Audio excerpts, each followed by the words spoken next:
ശ്രീ രാജഗോപാൽ, ഇപ്പോൾ അങ്ങേക്ക് ഇതിൻ്റെ കാലങ്ങളായി അല്ലെങ്കിൽ പതിറ്റാണ്ടുകളായി ശബരിമലയിൽ നടക്കുന്ന കാര്യങ്ങളെക്കുറിച്ചൊക്കെ അറിയാവുന്നതാണ്. അവിടെയാണ് ഇപ്പോൾ പത്മകുമാറിന്റെ ചോദ്യം ചെയ്യൽ ഏറ്റവും നിർണായകമായ വിവരങ്ങൾ ഉണ്ടാകും. ഇപ്പോൾ നമുക്കറിയാലോ, ഈ അന്വേഷണം വളരെ കോടതിയുടെ നിരീക്ഷണത്തിലാണ്. വളരെ കുറച്ച് വിവരങ്ങൾ മാത്രമേ പുറത്തു വരുന്നുള്ളൂ. ഇതിൻ്റെയൊക്കെ ഒരുപാട് വ്യാപ്തിയിൽ ആഴത്തിലുള്ള വിവരങ്ങൾ ഒരുപക്ഷെ SITയുടെ കയ്യിലുണ്ടാകാം.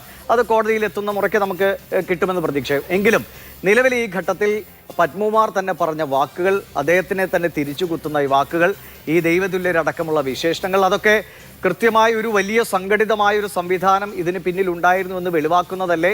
അതിലേക്ക് എത്തിച്ചേരാൻ SITയുടെ നിലവിലെ അന്വേഷണത്തിന് കഴിയും എന്ന ഒരു ശുഭപ്രതീക്ഷ അങ്ങേക്കുണ്ടോ? തീർച്ചയായിട്ടും ഉണ്ട് ദിവിഷ്. കാരണം എന്ന് പറഞ്ഞു കഴിഞ്ഞാൽ SIT കഴിഞ്ഞ ദിവസം ശബരിമല തന്ത്രിമാരെ രണ്ടുപേരെയും വിളിച്ച് മൊഴിയെടുത്തിരുന്നു. തിരുവനന്തപുരത്ത് വെച്ച് അവിടെ മൊഴിയെടുത്തിട്ടുണ്ടായിരുന്നു. സീനിയർ തന്ത്രിമാരായ കണ്ഠരര് മോഹനരുടെയും കണ്ഠരര് രാജീവരുടെയുമാണ് മൊഴിയെടുത്തിട്ടുള്ളത്. രണ്ടുപേരുടെയും മൊഴികളിൽ നിന്ന്, ഇന്ന് തന്ത്രി രാജീവരുടെ വാക്കുകളിൽ നിന്ന് നമുക്ക് മനസ്സിലാകുന്നൊരു കാര്യമെന്ന് പറഞ്ഞാൽ ഇനിയും വരാനുണ്ട്. നമ്മൾ പറഞ്ഞതുപോലെ ദൈവതുല്യർ, പത്മകുമാർ പറഞ്ഞ ദൈവതുല്യർ ഇനിയും വരാനുണ്ടെന്നാണ് ആ വാക്കുകളിൽ നിന്ന് എനിക്ക് മനസ്സിലാകുന്നത്. കാരണം എന്താണ് രാജീവർ പറയുന്നത്? ഞങ്ങൾക്ക് ശബരിമലയിൽ ആത്മീയ കാര്യങ്ങൾ മാത്രമേ ഉള്ളൂ, താന്ത്രികപരമായ കാര്യങ്ങൾ മാത്രമേ ഞങ്ങൾ ചെയ്യുന്നുള്ളൂ. മറ്റ് ഭൗതിക വശങ്ങളൊക്കെ നോക്കുന്നത് ദേവസ്വം ബോർഡാണ്. ശരിയാണ്, അതിൻ്റെ കസ്റ്റോഡിയൻ ദേവസ്വം ബോർഡാണ്. ക്ഷേത്രത്തിൻ്റെ കസ്റ്റോഡിയൻ ദേവസ്വം ബോർഡ് ആയതുകൊണ്ട് അവരാണ് അത്തരം കാര്യങ്ങൾ നോക്കുന്നത്. അപ്പോൾ അതുകൊണ്ട് അനുജ്ഞ കൊടുക്കുക അല്ലെങ്കിൽ അനുവാദം കൊടുക്കാനുള്ള ഉത്തരവാദിത്തം മാത്രമേ ഞങ്ങൾക്കുള്ളൂ. മറ്റു കാര്യങ്ങളൊക്കെ എന്തെങ്കിലും സംഭവിച്ചിട്ടുണ്ടെങ്കിൽ, അതായത് ഈ വസ്തുക്കളൊക്കെ അവിടെ നിന്ന് എടുത്തുകൊണ്ട് പോയിട്ടുണ്ടെങ്കിൽ ഞങ്ങൾ അറിഞ്ഞിട്ടില്ല എന്നാണ് അവർ പറയുന്നത്. അപ്പോൾ പിന്നെ ആരൊക്കെ ഉണ്ടല്ലോ ഇതിനകത്തിൽ? അതാണ് അദ്ദേഹത്തിൻ്റെ മൊഴി തന്നെയാണ്. അത് മുമ്പേ അഡ്വക്കേറ്റ് പ്രിയദർശൻ തമ്പി പറഞ്ഞതുപോലെ ആ മൊഴി പുറത്തു വന്ന അദ്ദേഹത്തിൻ്റെ സംസാരമാണ്. അദ്ദേഹം മാധ്യമങ്ങളോട് സംസാരിച്ച കാര്യത്തിൽ നിന്നാണ് ഞാനീ പറയുന്നത്. അത് തന്നെ നമുക്ക് വിശ്വസിക്കാമല്ലോ. അതിനെ നമുക്ക് വിശ്വസിക്കാമെന്നുണ്ടെങ്കിൽ തന്ത്രി രാജീവരെന്ന് കൃത്യമായിട്ട് പറഞ്ഞിട്ടുണ്ട് അത്തരം കാര്യങ്ങൾ. ഇങ്ങനെ ആണെങ്കിൽ ഞങ്ങളല്ല മറ്റാരോ ദേവസ്വം ബോർഡ് ഉദ്യോഗസ്ഥരും ഒക്കെ ചേർന്നിട്ടാണ് കൊണ്ടുപോയത്. അപ്പോൾ ദൈവങ്ങൾ ഇനിയും വരാനുണ്ട് എന്ന് ദിവിഷ് ചോദിച്ച പോലെ അത് പാർട്ടി ദൈവങ്ങളാണോ, അതോ ഇനിയും ഇതിനകത്തിൽ സർക്കാരിനുള്ള വല്ല ദൈവങ്ങളാണോ? അതൊക്കെ ഇനിയും തുടർച്ചയായിട്ട് പെട്ടെന്ന് വരും.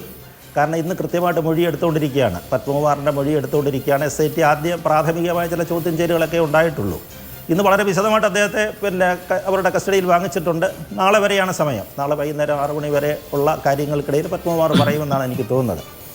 ഇപ്പോൾ 2 തന്ത്രിമാരെയാണ് കഴിഞ്ഞ ദിവസം അവിടെ വിളിപ്പിച്ച് മൊഴിയെടുത്തത്. അതിൽ കണ്ഠരര് മോഹനർ എന്ന് പറയുന്ന ആൾ ഈ കാലഘട്ടത്തിൽ അങ്ങനെ ശബരിമലയിൽ ഉണ്ടായിരുന്നില്ല. നമ്മുടെ ഈ വലിയ വൻകൊള്ളയൊക്കെ നടക്കുന്ന സമയത്ത് അദ്ദേഹം ഉണ്ടായിരുന്നില്ല. അദ്ദേഹത്തിന് മറ്റ് ചില ഒരു കേസുമായിട്ടൊക്കെ ബന്ധപ്പെട്ട് അദ്ദേഹം മാറി നിൽക്കുകയായിരുന്നു. പക്ഷേ രാജീവര് തന്ത്രി ആ സമയത്ത് അവിടെ ഉണ്ടായിരുന്നു. പക്ഷേ മോഹനതന്ത്രിയുടെ മകനാണ്, ഇപ്പോൾ അദ്ദേഹത്തിൻ്റെ മകനാണ് ശബരിമലയിലെ താന്ത്രികാവാസം, മഹേഷ് മോഹനർ എന്ന് പറയുന്നത്. അദ്ദേഹം ഇപ്പോൾ സന്നിധാനത്തുണ്ട്. എനിക്ക് തോന്നുന്നത് ഈ ഗോവർദ്ധൻ്റെ ജുവലറിയിലെ പൂജ ആയിട്ട് ബന്ധപ്പെട്ടും രണ്ടാമത് ഇതിനിടയ്ക്ക്, അതായത് ഇവർക്ക് ഓരോ വർഷമാണ് താന്ത്രികാവാസം എന്ന് പറയുന്നത്.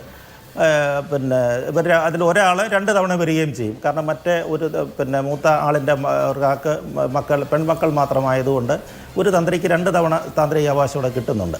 അപ്പോൾ മഹേഷ് ഇതിനകത്തിൽ വരുന്നുണ്ട്.